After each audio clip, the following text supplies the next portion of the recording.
ati beeree fi dubrummaa bakkatti gate hin beekne kanaan dubrummaa dhoofadhaa go'ettuun eessaaf irree dhoysine. Bar isin hin baanu isin warra hin qabne hin baanu bar ijoollee yuunivarsiitii jirtu ta'in kolleejjii keessa jirtuun meeshaa isin jabeeffadhaa dhiirri qaama isin hin qaqqabatin meeshaa isin irraan balleessin yoo qaama keessan kirshaliitti hin hidhatin akka beera dulloomeetti akka beera heerumeetti qaama keessan jabeeffadhaan jeellaalani yaa Muniiraa na hubadhu dhaloota na boodaatiif dhaansa dhaame malee warra na duraatii miti warri na boodaa haga ammaa qaamni isaanii nagee akka qabu ni hin beeka ijoollee xixiqqoo waan ta'aniif harmi isaanii hin jiinne qaamni isaanii hin lallaaffanne haga ammaa dhiiratti hin amanne siigalee isaaniif hin dhaame isin duruma maa hin hawwate sitammadda waa'ee kee hin dubbadde. Haadha faatee ol deebisi haadha faatee.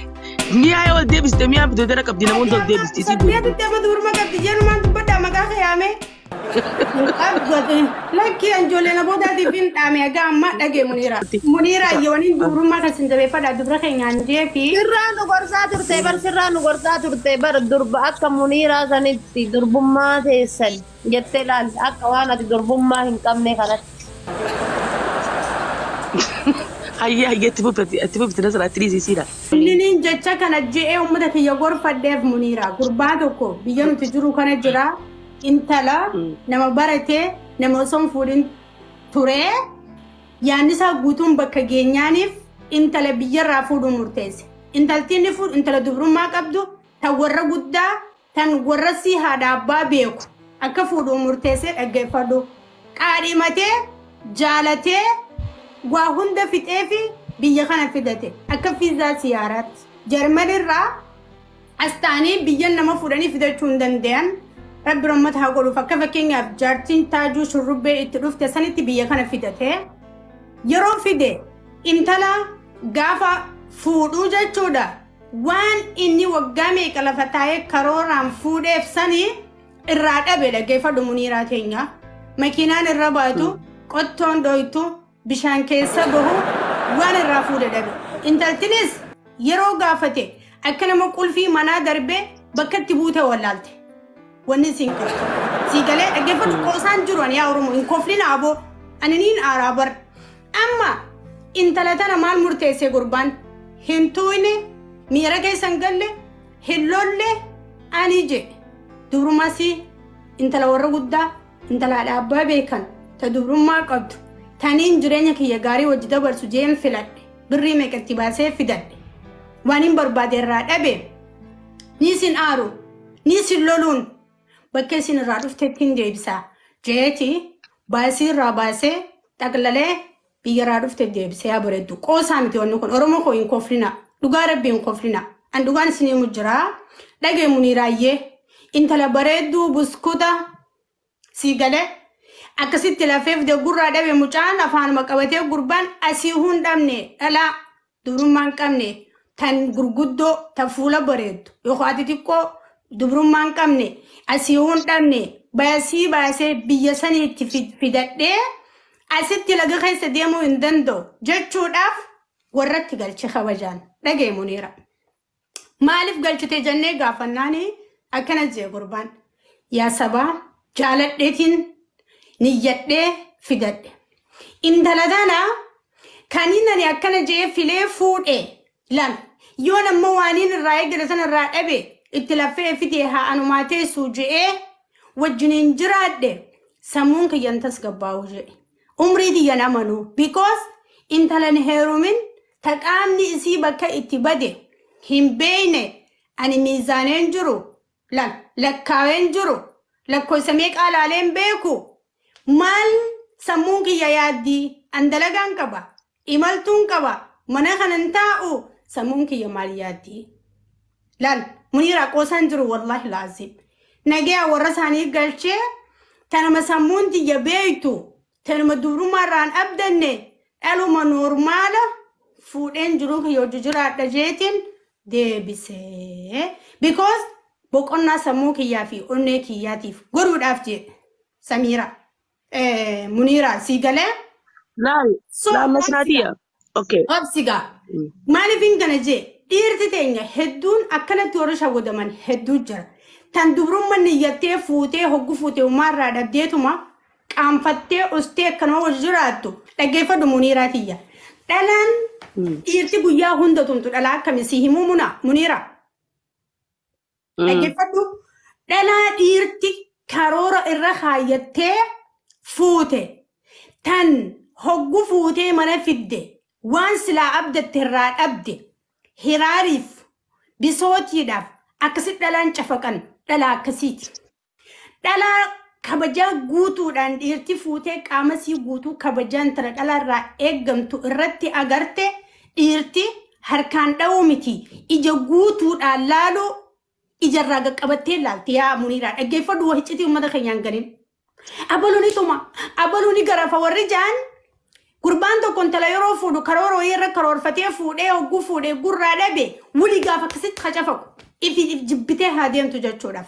Sii galee ka akkasitti jira dhalaa teenya dubrummaa kee qisaasta dubrummaa hin heerumne dubrummaa hin qabu naman jaaladhu narraa fudhate siifin tahaa jee ilma dhiiraatti himadhu heerume.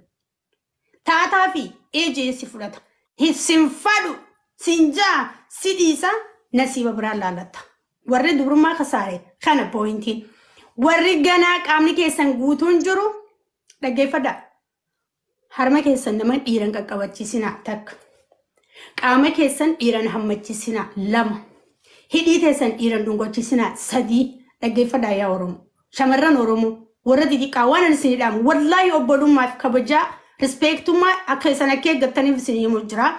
Zamana ammaa teknooloojiin tole xaxawarre hariifummaa jettanii jechuudha. Kiisii wal gootanii hammattanii maallaqa keessan baastanii dhiira hamburgala afeertanii piisaa afeertanii maallaqa keessaniin algaa kireessanii wajjin hin bulina. Kuni hariifummaa miti. Kuni baalagummaa. Kuni iftuffachummaa.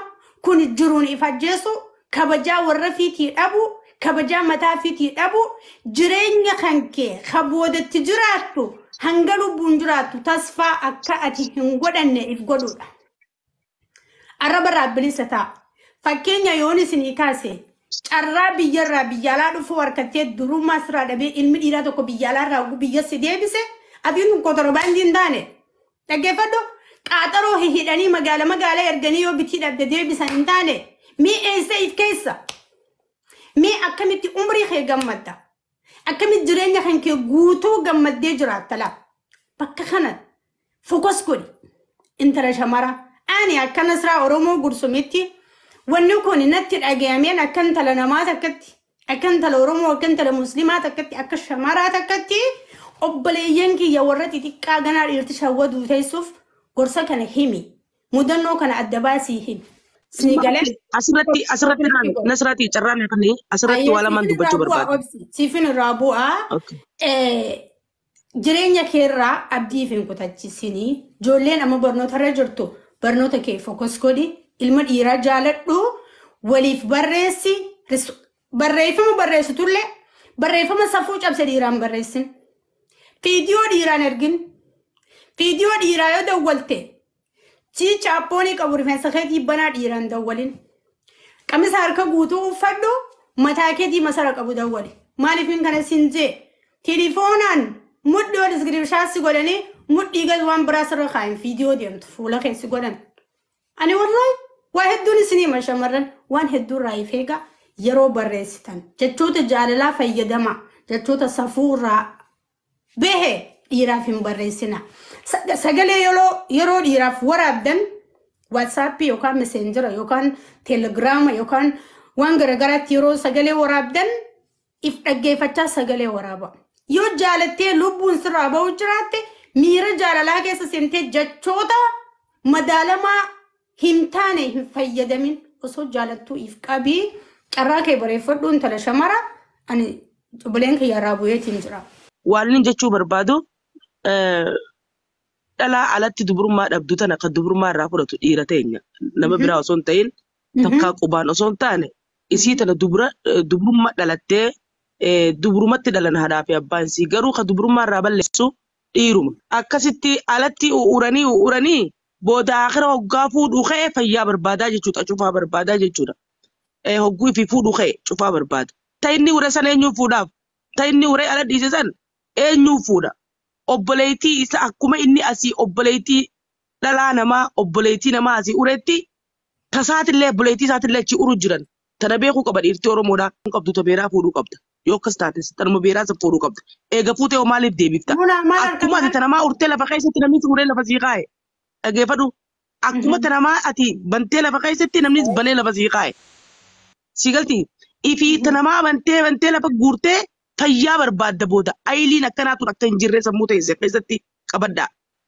hujii ati irra sii galee itti boruusiif deebiti shamarran keenyaaf hin dhaamsa qaba shamarran keenya obboleettiin teenya siraan dhuga baanti nuti waan kunne waa harka kannine waa miila kannine waa mana kannine san kannine dabarte dabakkaltee dhumatte ammoo isin warri ganaa harkaa qabda waan kun waan jaba daa'immanti waan kabajaa nama godhu waan bakka guddoo nama geessu dhaggeeffadhaa jara keenya bilaashitti qashlabbeedha waan daa'immanti tarafirraa kannina jabeeffadhaa dhageessanii tanuma dhaamsa kiyya galatooma itti fufi nasraan nama atanii nyaatanii dhuganiiti muniiraa teenya mee sun qofaa miti waan biraallee gartee ibsuu qabduuf waan gartee laalladhaa fuudhaalleen numa jirti jechuu kiyya sirrallee hin beeku. Amma nuti dhiirtotni yoo dhugaa himne nuti wahuma sadi qofa barbaanna manuma nagayaanti galluu fi namuma tokko gartee nu bira gartee nu faarsaa nu jajjabeessaa silaamma gartee nu nyaachisee nu obaasu qofa barbaanna nama akka haadhaa jechuu bakkuma akka haadhaa sun fudhatti ammoo isiin sun haadha ilmootiyaa taate sowwanni haati taate itti fufu jirti jechuu nu biratti akka sammuu keenyaatti nuti namni itti feenu nama qaama if garsiisuu miti nama gartee if dhoysee naamusa fi godhu feena dhiirti yoo dhugaa feetan dhalaa teenya. Namni osoo si janaajanu jiru ati takka waan takka karaa dabarraan kana duraatis akka nama gootee jettee qalbiin teenya itti himti. Dogoggora guddaa seentan jechuusi galee. So hoggoyyuu if dhoysaa, if qaaleessaa, if jabeessaa, ifirraa laalaa. Namni tokko gizeetti dhiyaatan nama kana amala isaa na bakkarraa dhuuf haawwansaa nama isa beeku gaafadhaa namni kun nama akkamii eessarraa dhufaa nama haadha abbaan qunxuuxanii guddisan moo warruma akkatti barandarra guddatee arrabaas keessa guuratee deemu jiru. Shamara nu guutu hey. Sabboona oolsitu caafi. Shamara nu guutu jiraachaa jiru bari nayyamu bari fi fuudhuun deemumi. Ani bitiyyaaf nama bultii amajjaa keessa jiraatee beeku. Sigalee bultii jechuun manni kuni utubaan isin lameeni tokko biraa isinaa mani ni jiga. Isin lachuutu halkanii guyyaa irratti dalaguu qabdan. Wajji jiraachuunu qabsoodha. Qabsoo guddoo takka. Sigalee qabsoo tana iddoo sheexaanaa jira, ilmoo namaa jira, waa meeqaa jira. Namni kun dalagaa deemee gisee haftee dalagaa irraa gale. Yoo jaartiin ta'e yoo kan jaarsi kee fuula nagaa isin kanine azaba gisee deemtu sitti haadhoofteeti diida. Gartee jiruu jaarte tana. Tana jecha gisee jiruu tana jaarratan walii beekuu, walii obsuu, dura dursoon akka qilleensi namaa hin seenne mana keessan qollafatanii waan feete mana duubatti fixachuu. Iccitii gabbaasuu dhiisuu, nama walii duunaquu, manguddummaa. Gartee namni waan kee beekuu tashammaranii waan jaarsasii nama biraa himuu. Tabiraa dheete gisee himtee jaarsa kee akkanaa jetteena isiinis akkasuma yaaddi. Wayi anis akkasiitiin fedhaa. Osoo akkasiin fedheettu yoon isarraa fudhadhe hoowwii deemtee si jalaa fudhatti. Kana quba qabaadhaa. Dhiirtiinis akkasuma. Dhiirtima yoo namni tokko jaartii naga qabate jaartisaa sun ni feene maaliif feene waan nuti barbaannu harkaa qaba. Kun dogoggoraa miti dhugaa walitti himuu bara. Nuti nama guddaadha. Sabni keenya kuni sammuu hin qabu. Angallee waan deemu jiru. Addunyaa irratti. Sigalee addunyaan if dura deemu jirti. Nuti ammallee namni sabni tokko addunyaa irra saba kee malee kan fuudhin jiru hin jiru. Ni beektanii addunyaa irratti sabni biraa saba biraa fuudhin ji'ee si dhaamatu hin jiru. Xiqqaa guddaa keenya haadha abbaa keenya nutti hima jiran Oromoo fuudhi. Hayyee ta Oromoo fuunee akkam nuu taati. Akka jiruu teenyaata nuu taati moo akka feete taati.